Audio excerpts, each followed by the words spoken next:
একথা বলার সাথে সাথে মেয়েটি আমার দিকে তাকালো। আমি তো সাথে সাথে ক্রাশ খেলাম। ওর থেকে চোখ ফেরাতেই পারছি না। মেয়ে তো নয় যেন একটা পরী আমার সামনে দাঁড়িয়ে আছে। এই যে মিস্টার, তা কি যেন বলছিলেন? আপু, আসলে আমি এই শহরে নতুন এসেছি। ঠিকানাটা কোথায় যদি বলে দিতেন। এই বলে ওর হাতে কাগজটা দিলাম। আচ্ছা ঠিক আছে। তারপর মেয়েটা ঠিকানাটা হাতে নিয়ে কিছুক্ষণ দাঁড়িয়ে রইল। কি ব্যাপার? এতে তো আমাদের বাড়ির ঠিকানা লেখা আছে। সোজা গিয়ে ডান দিকে যাওয়ার পর 3 নম্বর বাড়িটা। ধন্যবাদ আপু। আচ্ছা, আপনার নামটা কি জানতে পারি? নাম দিয়ে কি করবেন? যান বলছি এখান থেকে। ওরে বাবা, কি রাগ! মনে হচ্ছে এখনই আমাকে কাঁচা খেয়ে ফেলবে। এই সামান্য কথায় এত রাগ দেখাতে হয় নাকি? আচ্ছা, যাই হোক, এবার আপনাদের পরিচয় দিয়ে নেই। আমার নাম আরিয়ান আরমান।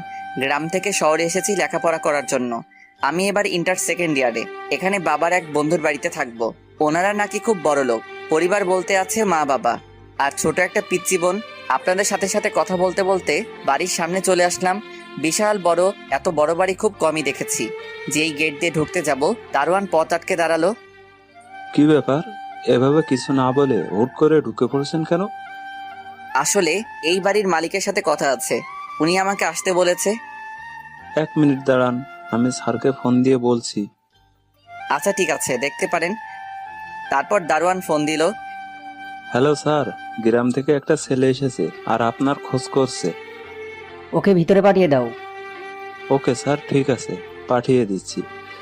আপনাকে ভেতরে যেতে বলেছে। তারপর আমি ভিতরে গেলাম। দরজা দিয়ে ভিতরে ঢুকতেই দেখি একটা লোক ভিতরে বসে পত্রিকা পড়ছে। আমাকে দেখেই দাঁড়ালো। আসসালামু আলাইকুম। ওয়ালাইকুম আসসালাম। তুমিই কি জামালের ছেলে? গ্রাম থেকে এসেছো?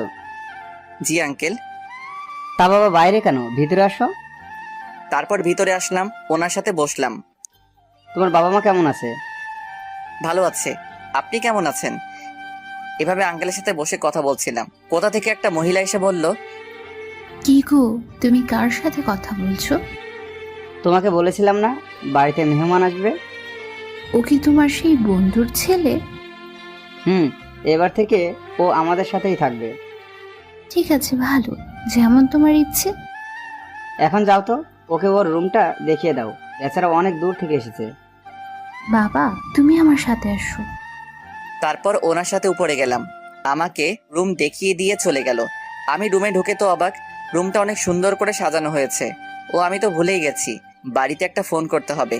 তারপর আম্মুর কাছে ফোন দিলাম, সাথে সাথে রিসিভ করলো। হ্যালো আম্মু, কেমন আছো? আমরা সবাই ভালো আছি। তুই ঠিক মতো পৌঁছাতে পেরেছিস?